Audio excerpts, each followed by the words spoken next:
Hey, get me some juice, now! I shouted to the maid. The poor girl tried to object. Miss, I'll get it right away, but first you have to finish your stepmother's errand. How dare you speak to me like that? I was indignant. I'm going to tell Dad. I am sure he will not like such an attitude to his beloved daughter. Flora mumbled frightfully that she was very sorry for her behavior and hurried into the kitchen. Soon she came back with a decanter of juice and a glass. I was quite relaxed in my chair and was about to start drinking it when I saw my stepmother standing in the doorway of the room. Stella, I'm going to have to talk about your behavior with Tom. You're out of line. That made me angry. Who is this woman to threaten me? Do what you want. I'm his daughter anyway, and you're nobody here. My stepmother just sighed and left, and I continued to drink my juice with my feet on the coffee table. I'm not eating that. I want some prawns from the restaurant, not this disgusting food from our cook. Darling, we've all sat down to lunch already. We can't wait for the courier to deliver your order. So fire the cook. We can always order food from restaurants. Why do I have to put up with this crap? Out of the corner of my eye, I saw the distraught and frightened face of Mrs. Jones, who was preparing our food, but I didn't care. The next evening, my father called me into his office. When I came in, I saw that he had a very disappointed expression on his face. What is it, Papa? I asked in the French manner, as I always did when I was hiding my anxiety. Stella, sit down, please, said my father in a stern voice. I have just had a telephone call with your teacher. She said that you are not learning and not listening to her in class. I don't like hearing that about you. Why are you acting like this? But Dad, can't we just buy this whole school? Why should I learn anything when I can get anything I want? But Daddy, for some reason, frowned even more. Honey, you've been acting really bad lately. I'm sorry I've spoiled you so much. Dad got up and walked back and forth across the room a couple of times. Then he stopped in front of me and continued. I've made a decision. For this whole month, you will help Flora and Mrs. Jones. I thought my eyes were going to pop out of my head. What? Are you kidding, Dad? It is all because of her, I shouted, pointing towards the door. Did your new wife convince you of that? What did she tell you?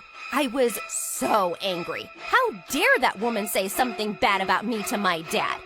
But he shook his head negatively. No, Stella, she had nothing to do with it.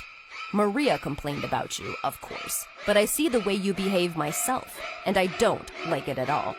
As much as I begged him, he was firm on his decision. I was going to do the maid's duties for a month. I cried for hours over it. And the next day I went to school, sincerely hoping that by evening my father would have forgotten about his decision. Obviously, I never told my friend Clemence about my father's threats. Otherwise, she would have laughed at me. Unfortunately for me, Daddy was well aware of what he'd said, and when I arrived, he sent me to change into my uniform. With a look of disgust on my face, I slipped the rags on and returned to the hall, where my father was waiting for me.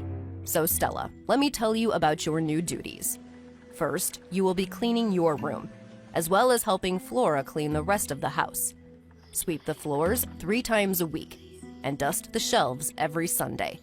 And I want you to help Mrs. Jones in the kitchen, peeling vegetables and washing dishes. His words drove me into despair. Me?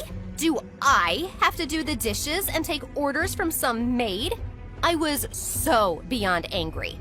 When I tried to protest, Daddy added, And I won't give you pocket money if you ignore my tasks. Let's just say you'll have a salary from now on. I clenched my fists, trying to hold back the tears. Under my dad's watchful gaze, I wrinkled my nose, picked up a rag, and went to do my new job. Oh, God, I felt so humiliated.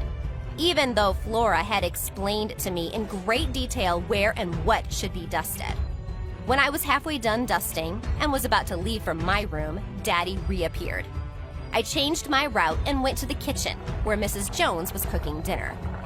I hesitated. Do you need help?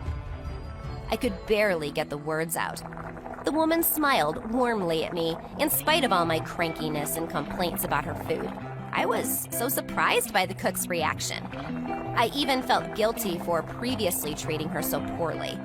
In fact, her food was delicious. I was cranky out of boredom, and that was the only reason I demanded food from restaurants.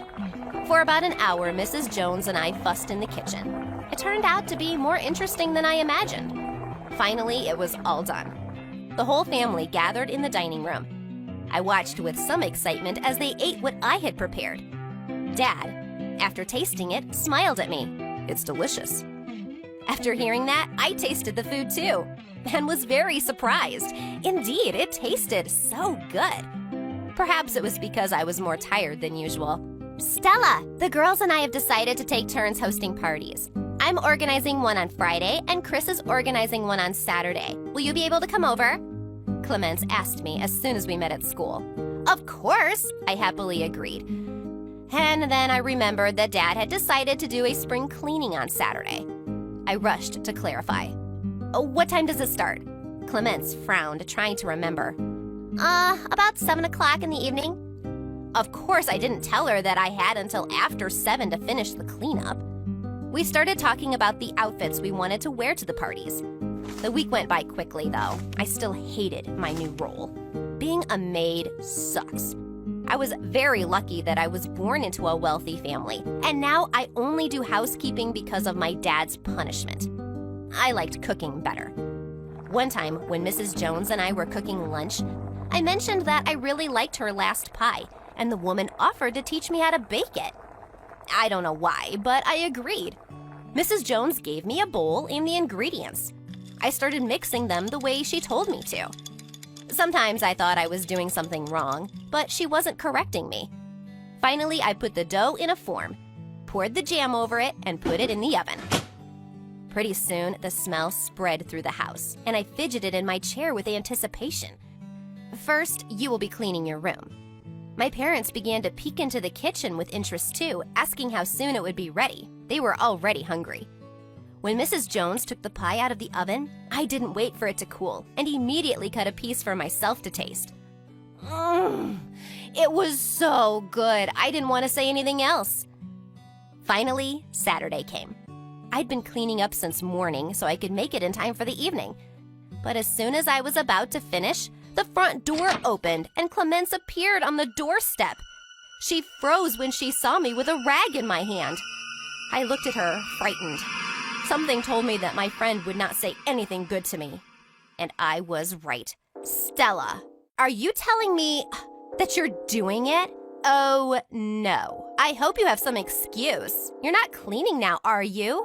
Well, that's pretty much what I'm doing. For some reason, I decided to tell the truth, even though I should have lied about picking up a rag off the floor. I wanted to take you shopping to find a new dress for the party, but now... God, I won't be able to talk to you now. After saying that, Clemence ran out, slamming the door. I rushed after my friend, but she was already gone. I was so sad that I fell to my knees and cried. I sat on the ground for a while, shaking with sobs, until someone put a hand on my shoulder. "Don't sit on the pavement, Stella," a man's voice said. "You'll catch a cold." I looked up and saw Righty, one of my classmates. He was very handsome, but he always stayed away from the main company. He helped me up and suggested I take a walk to calm me down. We walked in silence at first, but then when I finally calmed down, he asked, "What's happened to you? You can tell me if you want." I nodded and started talking while sobbing. I was very hurt that my friend had reacted this way. I hadn't done anything wrong after all. Righty sighed and walked over to me and hugged me silently. We stood in the middle of the street for a while, and then he spoke softly. "Stella, this isn't the best time for a confession, but I'll tell you anyway. I like you. You're a very nice girl. I'm sorry they did this to you. I don't see anything wrong with you cleaning. On the contrary, it's very cool." I stood there, afraid to move. I can't believe Righty, every girl's dream, likes me. "I like you too," I mumbled. Righty looked me in the eyes and asked, "Can I kiss you?" When I nodded, he kissed me. It was so beautiful that I immediately forgot about what Clemence had done. At home, I finished cleaning up in a good mood. When I started to sing, my dad raised an eyebrow in surprise. "What happened?" he asked. "You look so happy." "Nothing much, Dad. I tried to smile as innocently as possible, but I couldn't. I had a date with my new boyfriend scheduled for tonight. That's right, I have to make him that pie. I think he might like it. I spent hours cooking. This time I forbade Mrs. Jones to help me, even with advice, because I wanted to do everything myself. The pie didn't look very neat, since this was only my second time baking it, but I hoped it would taste better than it looked. When I was finally done with my chores, I could check my phone. Almost all my classmates texted me. Clemence told them everything, and they laughed at me. Ha ha, loser! Are you a maid? That's awful. And I used to sit at the same desk with you. I quickly put the phone aside. My classmates' insults didn't hurt me so much anymore. Who cares about their hate when you're dating the best-looking guy in class? And who knows if we would have started dating if not for the punishment of my dad. After getting ready for my date, I went downstairs. Mrs. Jones had already carefully packed the pie I had made. Thank you, Mrs. Jones. I found myself thanking the cook for the first time. After all, she made wonderful breakfasts, lunches, and dinners for our whole family every day. Who would have thought that cooking was so complicated and took so much time? She must get awfully tired. And cleaning wasn't so easy either. I thought cleaning was easy. I hadn't noticed how much Flora was doing for us. I'll have to thank her too.